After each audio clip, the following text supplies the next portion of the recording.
Balitang bayan, mga notisya lokal kita, pinasundahan, gain pasigundahan ng mga kapulisan ha Region 8 anir ayuda ngadto Hasaden Leyte. Ang report ipapaabot ni Jimmy Angay-Angay.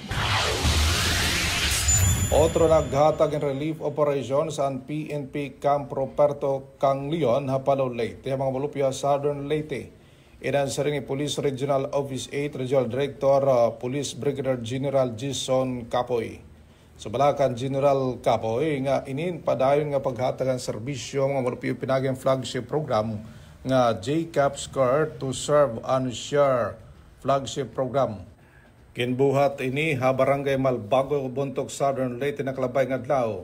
Ini inha pakigbunlignayan Tacloban Angelica Learning Center o han Kanoraw Eagles Incorporated nganan mga dedicated personnel tikang Police Regional Office 8 naghatag yapon ang kapulisan ng 182 nga water jugs, 182 nga food packs nga pre-lab nga panapton para mga nanginanglan nga mulupyo.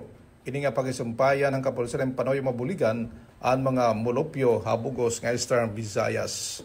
Para DYVL Action Radyo Balitang Bayan, inanyo ka aksyon Jimmy Angay-Angay.